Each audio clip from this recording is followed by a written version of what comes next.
Good morning, planet Earth. I'm Mango Thunderslice, and this is the weekly Anarchist news for August 14th, 2016. Alright, what a week it's been. The title of today's news segment is Shenanigans! Okay, because that's what we've had. I can't even keep up. It's just shenanigans. I've got one shenanigan for every day of the last week, and then a bonus round. 8 shenanigans for you. So, shenanigan number 1.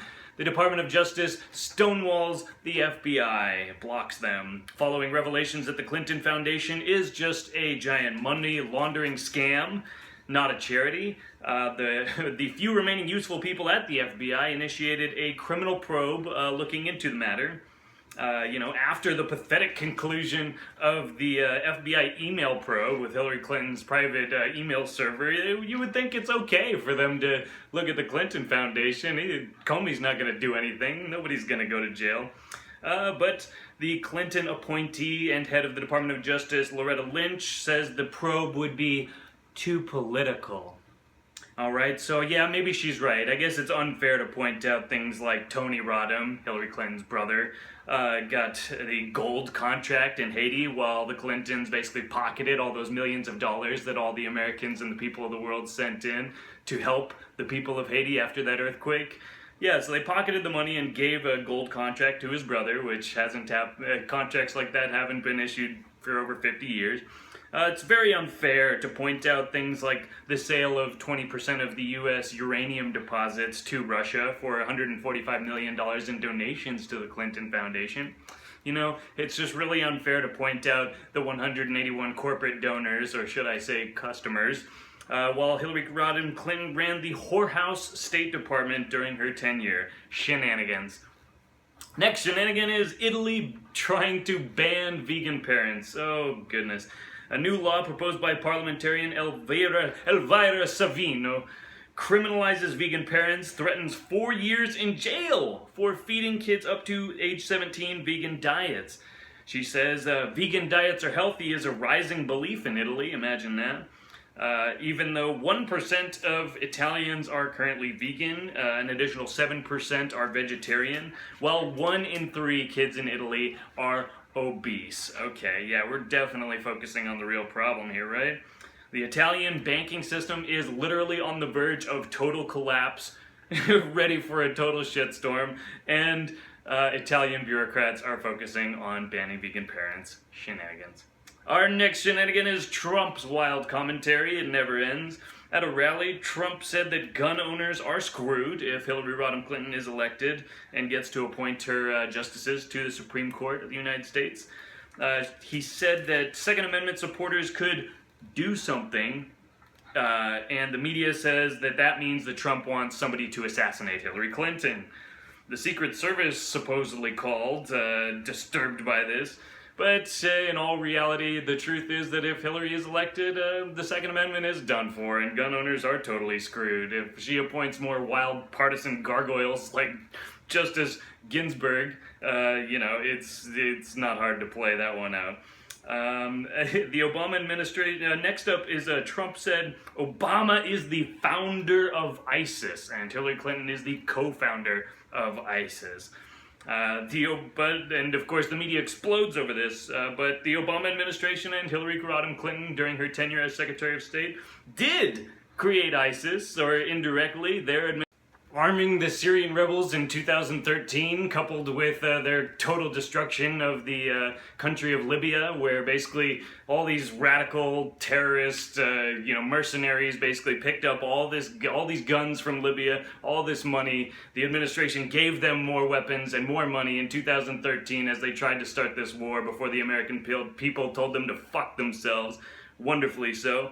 So Hillary Rodham Clinton and Barack Obama are the co-founders of ISIS. And Trump called it, and the media explodes. Shenanigans. Next shenanigan is the terrorist father supporting Hillary, Sadiq Mateen, father of Omar Mateen, the murderer of 50 people at the Pulse nightclub in Orlando just a couple months ago. He attended a Hillary Clinton rally, and no less, he was sitting right behind her. Unbelievable. You can't even make this shit up. And he even made a big yellow sign for Hillary, and he says that Hillary's wonderful and that Trump has no solutions. You know, with terrorist Muslim patriarchs like Mateen, maybe there should be a ban on Muslims. Imagine Bush Jr. giving a speech and Osama bin Laden's dad is sitting right behind him, okay? Imagine how the media would go after that. You know, it's hilarious how ridiculous this all is. Shenanigans. Our next one is, this has got to be my favorite. An expert blaming the mass European rape crisis on global warming, anthropogenic global warming. So all of Europe, in case you haven't heard, is dealing with a mass rape crisis. All of these Middle Eastern immigrants have come up. Most of them are men, like, you know, and basically they're so sexually repressed and they're just squeezing asses as they walk by and they're raping people. I mean, all the way from 12-year-old girls up to 70-year-old women are getting groped and just manhandled by these freaking idiots. And so basically the politically correct European authorities have responded to this very strongly by making educational cartoons telling people not to squeeze asses and handing out motivational wristbands. Hard hitting right there. That's how to fight terrorism. Make a wristband that says no molesting. But the one thing they have not done, the European authorities, is actually jail and hold these rapists accountable. Now, they'll make wristbands, they'll make cartoons, but they won't put them in jail. So now Muslim expert on sexual criminals, Borge Svensson, says it's because of global warming. Apparently warm weather makes Muslims rape people. Shenanigans. Our next shenanigan is Turkey cozying up to Russia. The chief tyrannical madman of Turkey, Recep Erdogan, visited Russia, his first visit outside of the country since his fake-ass coup against himself. And he met Vladimir Putin, the head of Russia, and he said to the world, Russia and Turkey are BFFs, best friends forever, and that they will trade in local currency, eschewing the US dollar as the currency, the trade medium when they're trading with each other. Furthermore, they said that Turkey said that NATO may lose Turkey. So Turkey's basically saying, hey, we might leave the club because you guys aren't following our insane demands. Says Russia and Turkey will work together to fight ISIS in Syria. That's very interesting. Okay, let's just put this in a little bit of perspective. After shooting down a Russian jet last November and subsequently trying to embroil NATO in a World War III scenario over this Syria conflict, and funding ISIS by buying their illegally smuggled oil, now Turkey is threatening NATO, fighting ISIS together with Russia, and basically, yeah, the shenanigans. Our next one is Obama gives Iran $400 million in foreign currency. Revelation surfaces that the U.S. sailors who were held hostage by Iran earlier this year were released on the same day that the Obama administration sent an airplane full of foreign cash, $400 million worth, and basically at the same time that these soldiers were released. People are freaking out because it looks like a ransom payment, obviously so. Obama says, no, it's not a ransom payment. Obama says it's part of a $1.7 billion settlement from a failed arms deal from 1979. Even the Justice Department officials were saying, don't do it, dude. This is going to look like a ransom. People are going to freak out. And that's what happened. Why, first of all, is the USA giving cash to Iran, the supposed sponsor of Islamic terrorism, their words, not mine, from 37 years ago? You know, all that I could think of is maybe Iran donated to the Clinton Foundation. Shenanigans. And our final shenanigan is SPACEWEATHERNEWS versus the U.S. Geological Survey. Ben Davidson and Suspicious Observers, great YouTube channel, does like morning news for the whole planet and for space. Awesome channel. I'll have a link down below.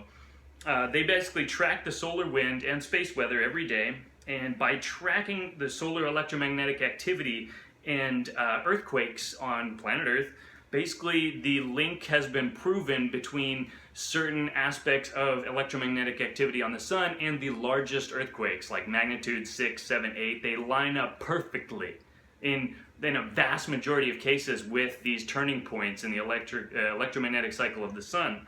And this has been proven. They handed their data over to a statistics professor at Ohio University. He confirmed it. They published it in a journal. And so the USGS, the U.S. Geological Survey, one of their lackeys, bureaucrats, Jeffrey Love, basically said to the world, nope, it's all fake. The sun has nothing to do with earthquakes. So Ben Davidson of Suspicious Observers challenged Jeffrey Love to take a look at the data and actually, before he starts running his mouth saying it's all fake, to actually understand what he's talking about first. Basically, this was totally ignored by Jeffrey Love. It was like a month-long challenge and he totally ignored it, like a loser.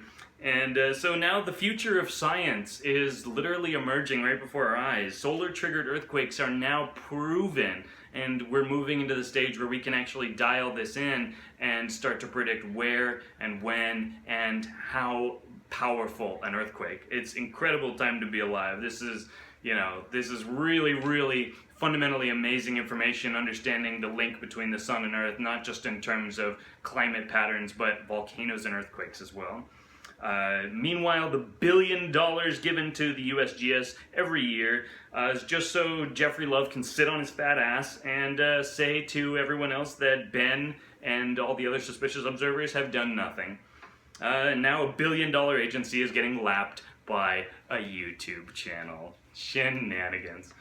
Final thoughts for the day. Shenanigans are everywhere. It's kind of ridiculous. The world is just one big circus right now. All we can really do is just love life, have fun, and speak the truth. Enjoy the week, my brothers and sisters. Have a wonderful time, and I'll see you next time. If you like what you heard, comment, like, share, and subscribe. Cheers.